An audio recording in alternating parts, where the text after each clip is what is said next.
مولوی نشد ہرگز مولائے روم تا غلام شمس تبریزی نشد.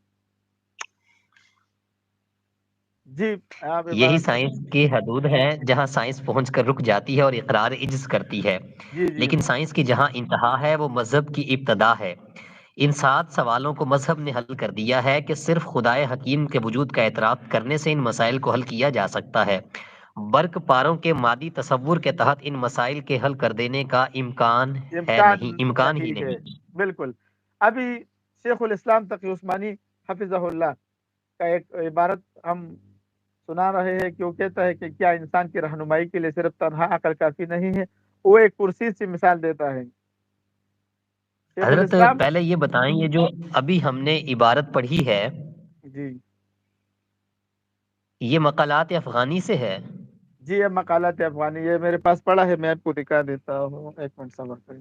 مصنف کا نام پورا لکھوا دیں۔ شیخ الاسلام نام شمس الحق افغانی رحمۃ اللہ علیہ، یہاں پشاور میں، یہاں سے آپ کو یہ اچھا ملے گا. مقالات افغانی ہے، شمس الحق افغانی رحمۃ اللہ علیہ کی 2 جلدوں میں ہے.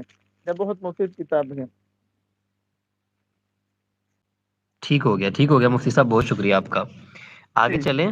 آگے چلیں. جی شیخ الاسلام. جی جی تنہا صرف عقل کافی نہیں، دیکھیے یہ کرسی ہمارے سامنے کرسی ہے۔ مفتی صاحب آپ بھی سکرین پہ تھوڑا سا اگر جی جی جی آنکھ سے دیکھ کر معلوم کیا کہ اس کے ہینڈل زرد رنگ کے ہیں، جی جی ہاتھ سے چھو کر معلوم ہاتھ کیا سے کہ چھو کر چہرے. معلوم ہاں کیا کہ یہ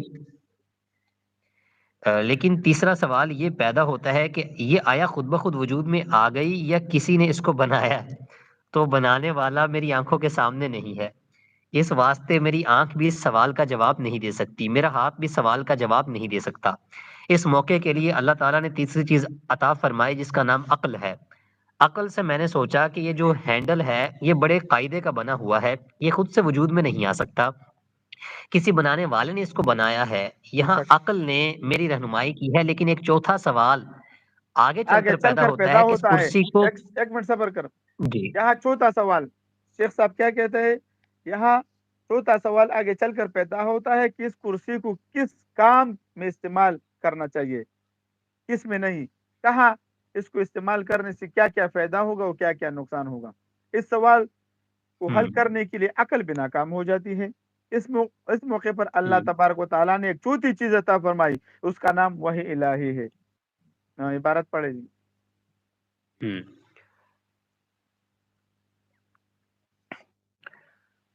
اور وہ خیر اور شر کا فیصلہ کرتی ہے، وہ نفع اور نقصان کا فیصلہ کرتی ہے، جو بتاتی ہے کہ اس چیز میں خیر ہے، اس میں شر، اس میں نفع ہے، اس میں نقصان۔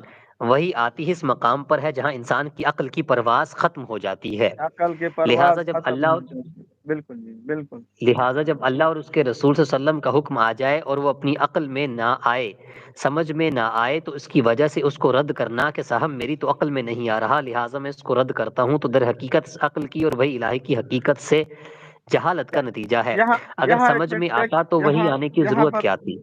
یہاں ایک منٹ صبر کرے. یہ کہہ رہے کہ ہمارے عقل میں نہیں آتی نا.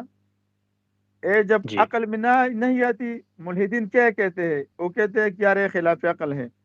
عقل میں نہ جی آنا ہے خلاف عقل نہیں ہوتا.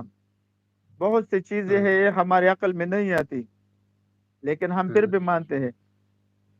ابھی سائنسدانوں کا جو نظریہ ہے کہ بلیک ہول کے بارے میں نا، وہ کہتے ہیں جب جی ایک سیارہ بلیک ہول میں چلا جاتا ہے تو بالکل ایک ذرے ایک مادے کی طرف بالکل بن جاتا ہے، اس کا جسم سمٹ کر ایک مادہ جیسا بن جاتا ہے.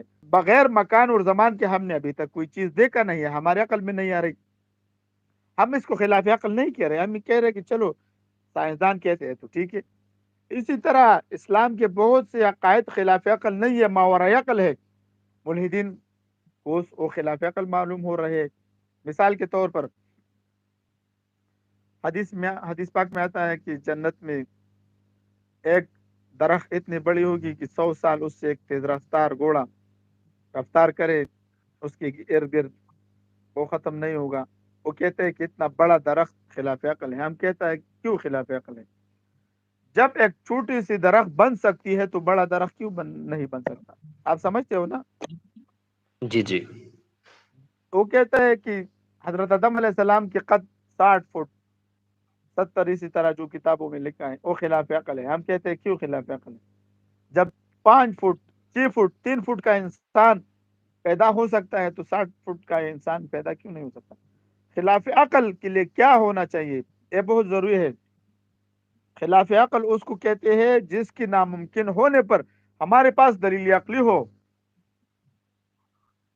سمجھ چکے ہو؟ جس پھر جس کے پڑھو. ناممکن ہونے پر ہمارے ہمارے پاس پاس دلیل عقلی موجود ہو. جس کے ناممکن ہونے پر دلیل عقلی اسے کہتے ہیں جس کے ناممکن ہونے پر ہمارے پاس دلیل عقلی موجود ہو.